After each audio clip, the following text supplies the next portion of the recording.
এবারে নজর রাখবো অন্যান্য খবরে। দক্ষিণ দিনাজপুরের কুশমন্ডিতে বিজেপির গোষ্ঠী দ্বন্দ্ব চরমে।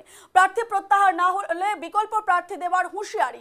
আসন্ন বিধানসভা নির্বাচনকে সামনে রেখে দক্ষিণ দিনাজপুর জেলার কুশমন্ডি ব্লকে বিজেপির অন্দরমহলে গোষ্ঠী দ্বন্দ্ব ক্রমশই তীব্র হচ্ছে। রাজ্য বিজেপির 37 নম্বর কুশমন্ডিতে বিধানসভা কেন্দ্রের প্রার্থী হিসেবে তাপস চন্দ্র রায়ের নাম ঘোষণা করলেও দলের একাংশ কর্মী সমর্থকদের মধ্যে সেই সিদ্ধান্ত নিয়ে তীব্র অসন্তোষ তৈরি হয়েছে। এই প্রেক্ষিতে কুশমন্ডি ব্লকের বাঘরাইচন্ডী মাঠে এক সাংবাদিক সম্মেলনের আয়োজন করা হয়। সেখানে জেলা বিজেপি যুব মোর্চার সম্পাদিকা রিমা সরকার প্রার্থীর বিরুদ্ধে প্রকাশ্যে ক্ষোভ উগরে দেন। তার অভিযোগ, তৃণমূল স্তরের কর্মীদের মতামত উপেক্ষা করে একতরফাভাবে প্রার্থী ঘোষণা করা হয়েছে।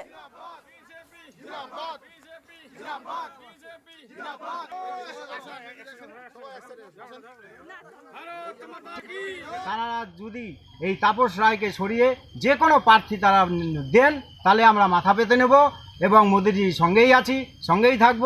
যদি তার বিবেচনা না হয়, তারা আমরা বলেছি 6 তারিখে বিকল্প আমরা ঘোষণা করব, এটুকুই আমাদের বলা। প্রার্থী চেঞ্জ না হলে আপনারা বিকল্প প্রার্থীর জন্য তৈরি আছেন?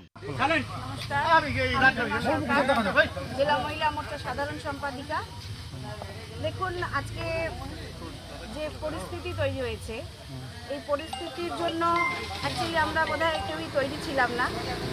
আমরা যারা আজকে এখানে এসেছি তারা প্রত্যেকটা মানুষ আমরা বিজেপি করি, আমরা অন্তর থেকে বিজেপি করি। আমরা কোনো দিন বলতে পারবো না একটা বাতাসার লোভেও আমরা অন্য কোনো পার্টিতে যেতে পারি। এই নিয়ে আরো বিস্তারিত জানবো। আমাদের সঙ্গে সরাসরি রয়েছেন আমাদের প্রতিনিধি শঙ্কু কর্মকার। শঙ্কু, দক্ষিণ দিনাজপুরের কুশমন্ডিতে বিজেপির গোষ্ঠী দ্বন্দ্ব একেবারে চরমে, যে খবর উঠে আসছে, কি জানাচ্ছে এই বিষয়ে বিস্তারিত? দেখো, এই যে দিনকার ঘোষণা হয়েছে বিজেপি, তারপর থেকে কিন্তু একটা চাপানোতর ভোটদ্বন্দ্ব কিন্তু রয়েছে। শুধু কুশমন্ডিতে নয়, বালুঘাটেও কিন্তু এই কাপার থেকে কিন্তু একটা চাপানোতর ভোটদ্বন্দ্ব কিন্তু রয়েছে রূপা। যেটা মূল আজকে যেটা একদম মানে প্রকাশ্যে উঠে এলো, যেটা দক্ষিণ দিনাজপুরে কুশমন্ডি আজকে যেটা হচ্ছে 37 নম্বর বিধানসভা, এই যে তাপস চন্দ্র রায় একে প্রার্থী করাকে নিয়ে কিন্তু আজকে প্রায় বলা যেতে পারে রাস্তায় আন্দোলনটা চলে এসছে।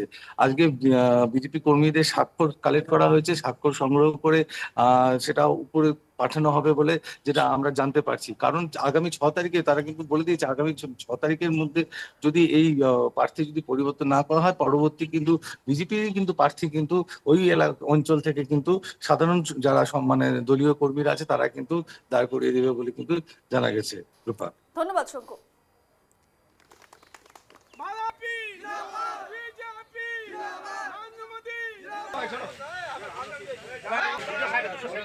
চলো